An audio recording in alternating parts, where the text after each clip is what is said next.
Welcome to the Etsy Conversations podcast, featuring inspiring interviews with Etsy shop owners, hosted by Ijama Elazu.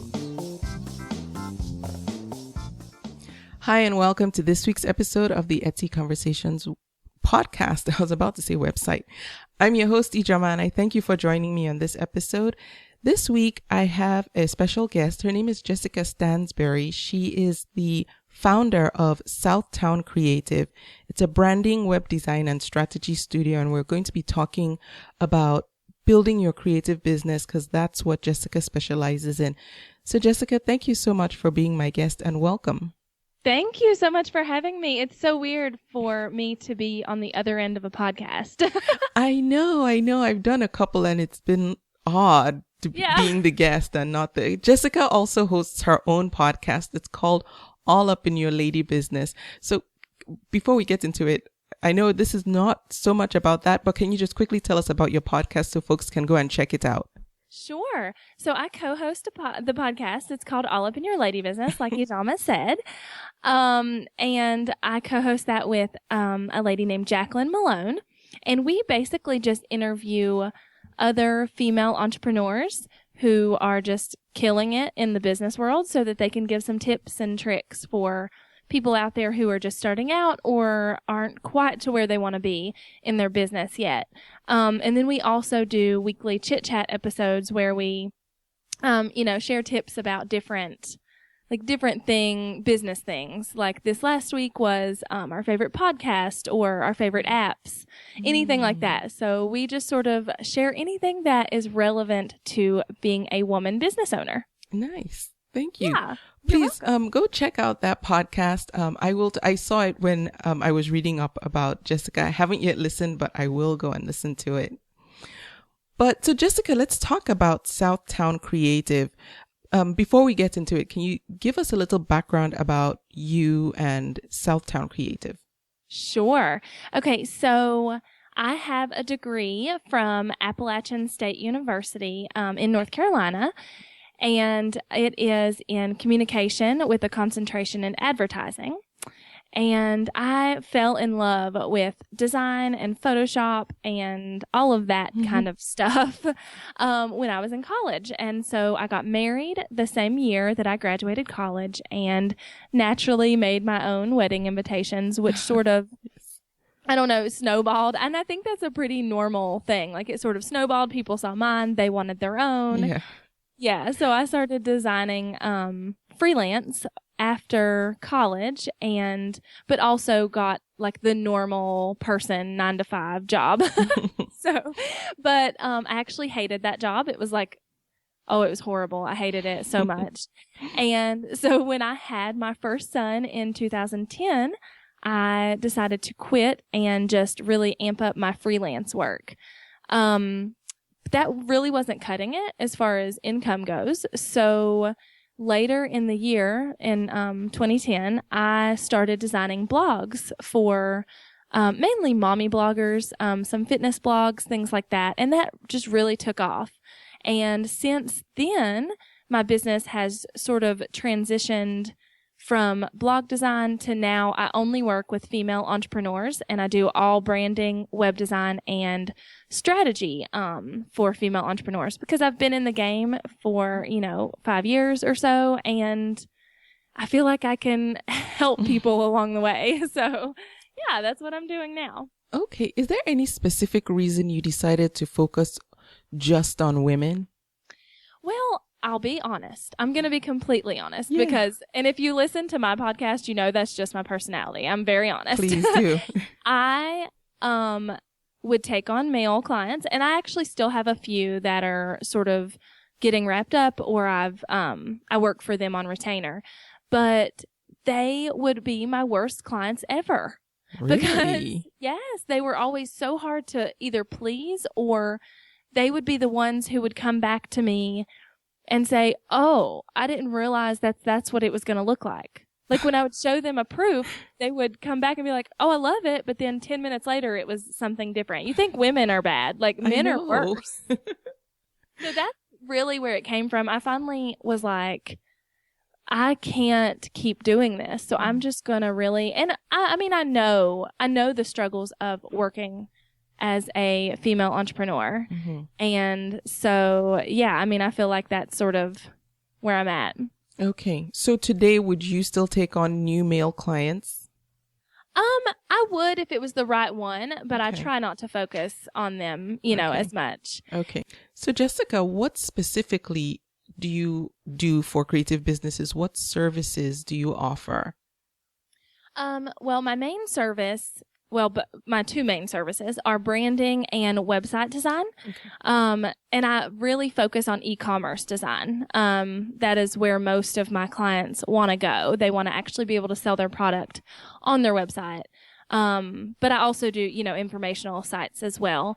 But I do strategy consulting. So, I say a lot of times that I feel like I'm like a surrogate for businesses. So you can you can trust me with your business baby, and I will brand it, and I will get it a home online, and then I will birth it, and I will teach you how to take care of it. Nice. So that's sort of my main piece of my business. But I also have the Get Off Your Etsy e-course, and that is basically just an e-course teaching Etsy shop owners how to get off of Etsy and start selling on their own website without losing customers along the way. Okay. And does the course teach Etsy sellers to migrate completely off of Etsy or maintain a presence on two platforms, their own and Etsy? That's a good question. I get asked that a lot. So it's both. So there is, the main piece of the course says the whole way through, you know, do not shut down your Etsy shop. Like that's where your customers are coming from. Mm-hmm. And that kind of thing. And I don't ever recommend anybody to shut down their Etsy shop because it's not, you know, that's where your business has been. And I feel like that would be shooting your business in the foot a little bit, right? Mm-hmm. So, but at the end of the course, I do teach a little bit about how if you do want to get off of Etsy, because a lot of people, you know, it's too much keeping up with the two different stores. So a lot of people are like, yeah, I really, you know, would just like to shut down Etsy. So I go in a little more in depth in the end of the course about like, if that's your goal, then, you know, this is how you need to do it. Okay. And how long is the course? Well, it's a self-paced course. Okay. And I actually have had several people say they went through it like in a day, like they took a Friday or something and just went through the entire course. But it's got 5 modules, I'm sorry. And, each module has like 6-ish, 4 to 5 to 6 lessons in the module. And there's videos and worksheets and then of course text notes as well. Okay. And during the course, can someone who enrolls in that, do they have access to you while they're taking it if they have questions or need clarification with things, with what to do? Yeah, you know, I provide email support. So I always say, you know, if you have a question, just email me. You can email me directly, and that's fine. I'm actually thinking of revamping the course and doing a relaunch where I also include like a private Facebook group or something like that where, you know, they can have a little closer access to me and other people going through the course as well. Okay. Now, if someone doesn't want to DIY it and they would just rather have you help them set up their own e-commerce website and rather than do it themselves walking through the course, is that the complementary service you offer with your branding and your strategy and your e-commerce website design? Yes, and that's actually what happens a lot. People, yeah. So I sort of do this. It's almost like a double whammy. So anyone going through the course, you know, I of course offer my services. So if you don't want to DIY your website, which I never recommend anybody do, but I understand that the budget isn't always there to hire a web designer. But you know, I offer my services. I make sure that they know that that's something I offer.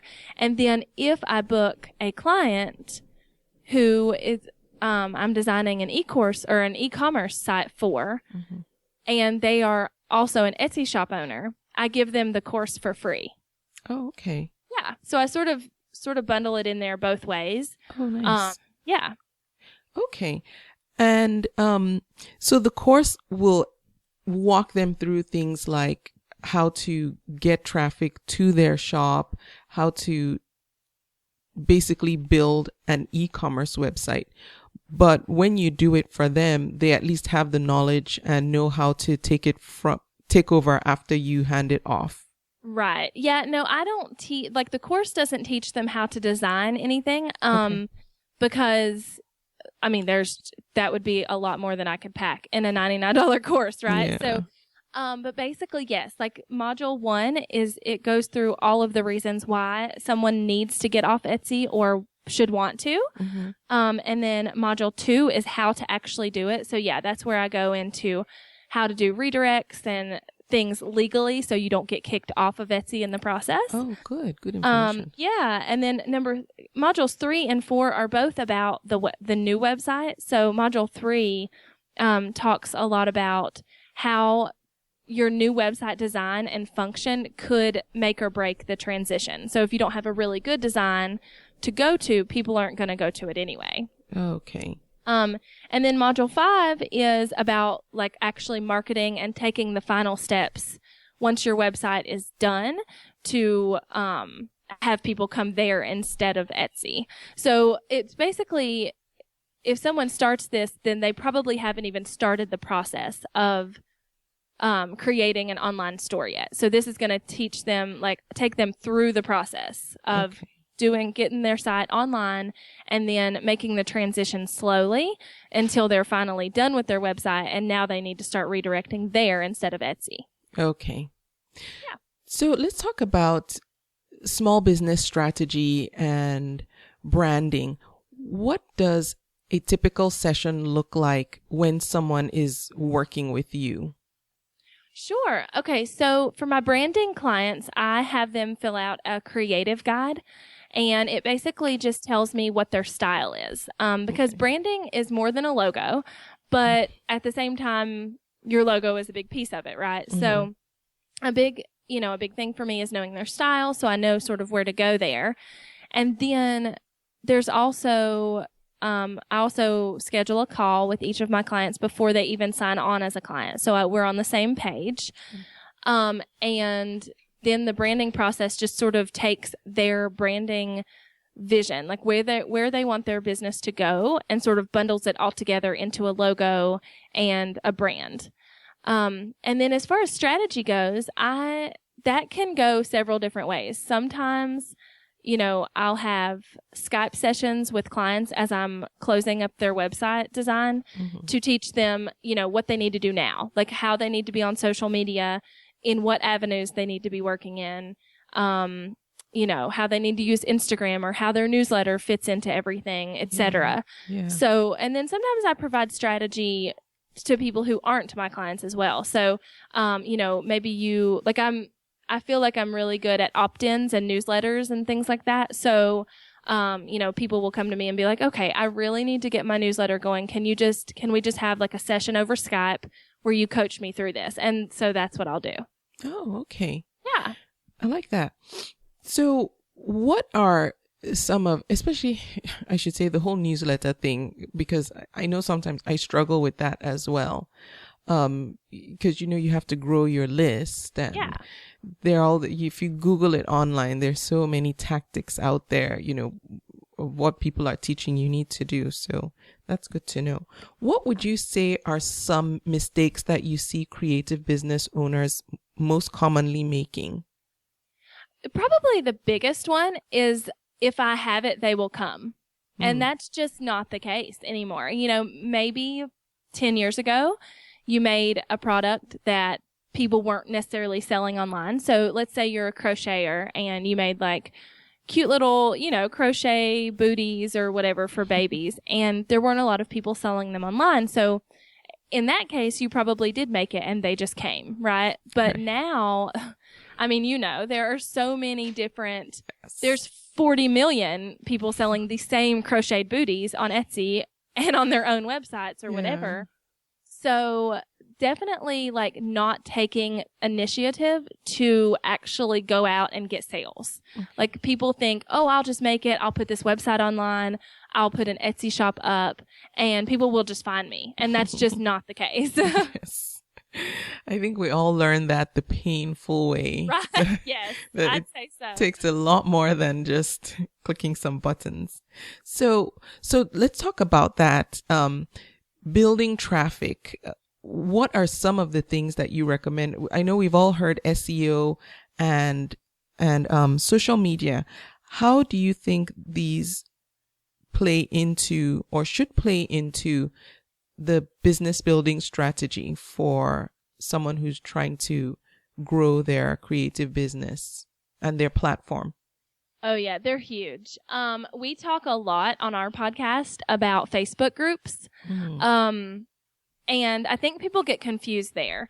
And so like Facebook groups are amazing and they can be amazing for your business, but the groups themselves, they need to be your ideal clients or they're not going to be amazing for your business. So a lot of people will say, well, I'm in all of these business Facebook groups, but that's not getting me any sales. And I'll say, okay, well, what kind of product do you make? Oh, I make bibs and things for babies. And I'm like, well, why would that get you sales? You need to be in mommy Facebook groups, So, and those business groups are great for gaining the knowledge and that stuff, but they're not getting actual clients from it, right? Yeah. So, yeah, they're huge. I mean, SEO is something that I build into all of the sites I design really, really heavily. Like I focus on it a lot. So it's something that, I'm constantly preaching, like you need to be like amping up your SEO and, getting everything good there, because if you don't have all of these social media channels working for you and your SEO isn't working for you, then you've really got nothing. Okay. And SEO is not just something that you would deal with once when you are building someone's website or designing their website. As the business owner creates more content, that's something that we would need to keep in mind as well, right? Oh, yeah, exactly. That's, I build into my site or my sites I design the fundamentals of SEO. So I build in the, I guess you could say the meat behind it all. Mm-hmm. So the site will actually pick up on keywords or things like that.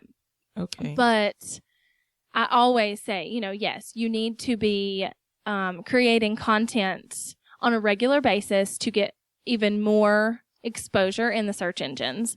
You need to always be making sure that your product titles or your post titles or your page titles are relevant to what people will be searching for when they are looking for you. All of those things, like anytime you're putting content onto your website, it is increasing your exposure in the search engines. Okay. And I meant to ask this before we moved away, but just rewinding back to the Facebook groups, because I think they're really important, and I'm glad you brought that up. How would you suggest someone find a good Facebook group that will actually benefit them? Well, okay, so back to my example. So if someone makes mommy, or not mommy, but like baby products, mm-hmm. then, finding groups, like finding breastfeeding groups or baby wearing groups or just location specific mother groups, anything like that, they're going to be, that's going to help their business, even if they don't let them promote. And I say all the time, like, don't go into Facebook groups and be like, hey, this is what I sell. You need to buy it. Yes. Yeah. So they can still get in there and promote or, position themselves, I guess, as an expert in whatever they sell, so that when someone does go looking for that, they're there, Okay. So a big thing to find these Facebook groups is you can actually do a search in the Facebook algorithms, mm-hmm. Where you can search and say, okay, so this person is a member of this group that I'm in. What other groups are they a member of?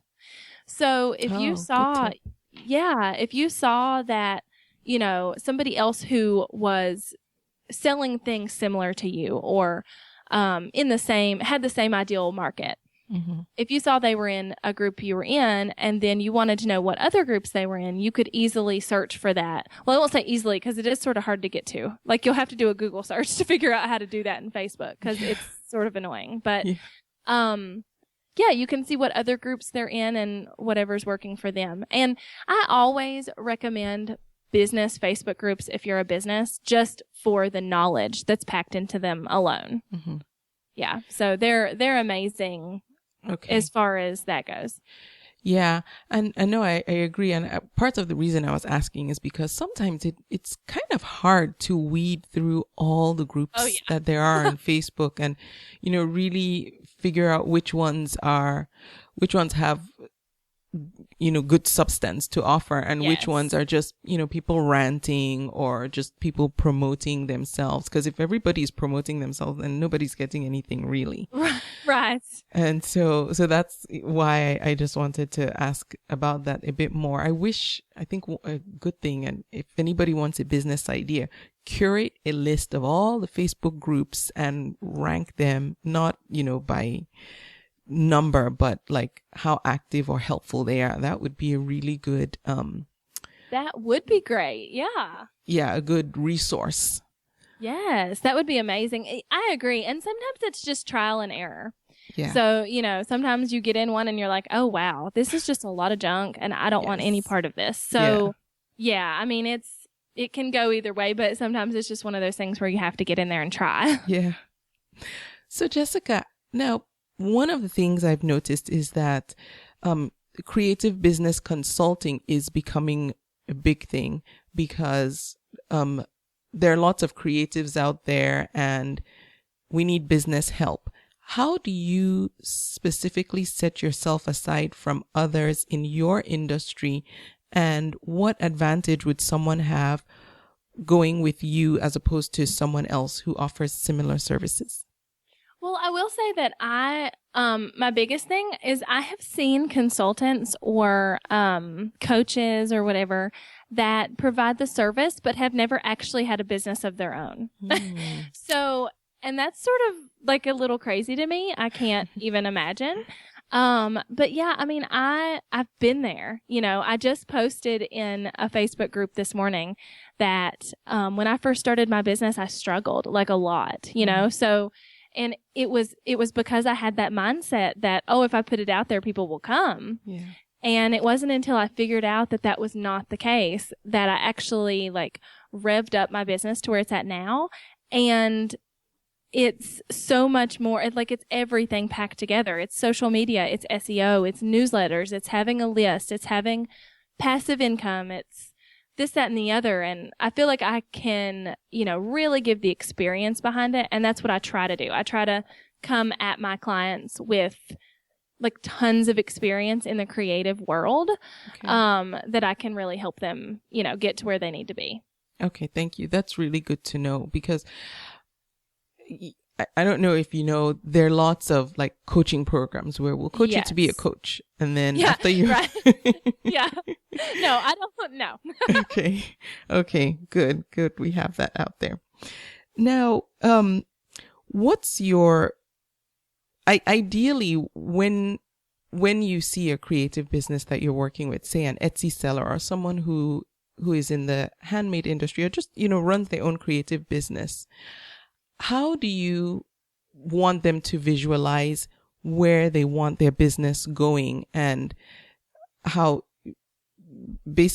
to set out, what's the word I'm looking for? Forecast for their business. Yeah. Okay. Well, first, the biggest thing I see with creative business owners is that they're not taking their business seriously as a business. So a lot of times it starts because you need a little extra money or you have this hobby that you're like, oh, other people might want to buy this. And that's sort of where you get stuck. Even if you get into this, oh, I want to do this as a business, you're still sort of stuck in this, treating it as a hobby almost rather than a business. So first, I would say, treat it as a business. Like that is the biggest piece of advice I have. So treat it as a business. And where do you want to be financially? Because I mean, if you don't want to make more than $200 a month, then you obviously don't need to make more than $200 a month, right? Right. So if you want to be a millionaire, then that's possible. You can sell crocheted booties and be a millionaire, but you're going to have to know that that's your goal, know what it takes to get there, and they can just like, you know, go straight forward the whole way with like getting to their goals if they know what they are. So, I mean, some people aren't money driven though, right? So some people want to help X amount of people per month, or, you know, want to donate 10% of their proceeds to charities or whatever. So like, I feel like for me, like I always say, okay, where do you want to be financially? Where do you want to be? Mm-hmm. Okay, that's great. Now, where do you want to be as far as how many people you want to help per month? Mm-hmm. Okay, now how many do you want to donate anything to charity? So we sort of get a number and then focus on what it's going to take in their business to get them to that number. Okay. Oh, that's logical. Yeah. So start with where you want to be, then work backwards. Yeah, for sure. Okay. Now, one of the big things about maintaining a successful business is building relationships and getting repeat business. I've heard many times, and I'm sure others have heard many times too, that it's easier to keep the customers you have than to get a new one or something to that effect. I'm probably not quoting it correctly. What advice do you have for creative business owners about how to build relationships with customers and continue getting repeat business? You know, my biggest piece of advice is just to be yourself with your customers. So a lot of times I'll see businesses that like maybe the owner is like super fun and playful and they cuss a little or whatever, you know. But they don't act like that in front of their customers or their clients. So then it comes to the point where their customers really want to, you know, come to them in the future, but they don't feel like they even know them, right? So like the biggest thing for me is like just be yourself with your customers the same way you would be with, you know, somebody else. And be like, you can't expect somebody to invest in you if you don't invest in them.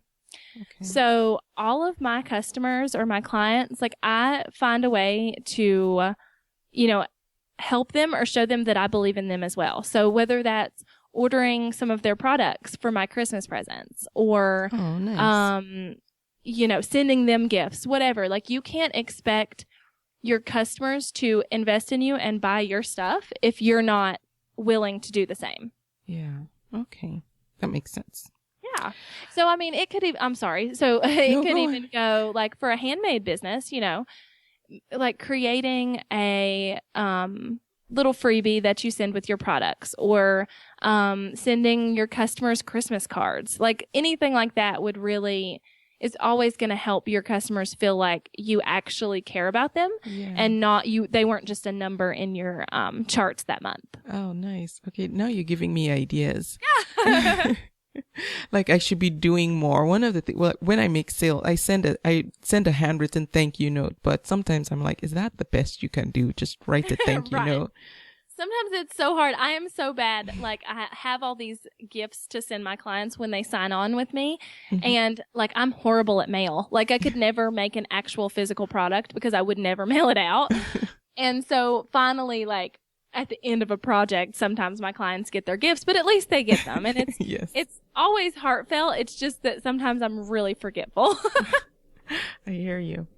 Okay. So Jessica, Etsy sellers are part of your ideal client. So you've worked with quite a number of them in the past. Do you have any specific tips for that person selling on Etsy that you want to share? Yeah, I'm going to go back to this don't just put it out there and hope they will come thing. Yeah. Because that is, I see that being one of the biggest mistakes Etsy sellers make. So they are just not doing the marketing that they need to do to put it out there, because there are so many other Etsy shops doing the exact same thing. Yeah. So, and then also like have your own website too. So this is, and I'm going to go into a little bit of what's in the course, but even if you have no intentions to ever actually fully get off of Etsy, you should always be driving customers to your own site for so many different reasons. For the fact that, the fees aren't there and, whatever else. So, when you're taking out advertising for your shop, you should hopefully have a site all of your own that you can send people to instead of having to send them to Etsy, where they could easily get sidetracked and shop on somebody else's shop. Yeah, I've heard that before, actually. Now that you mention it, it's easy for them to get distracted by other people, even though they come there for you, which is a scary thought. It is. And I tell people in the course, that's one of the reasons to get off of Etsy, but you can easily be spending like your advertising dollars to send people to someone else's shop that's just like yours. Yeah.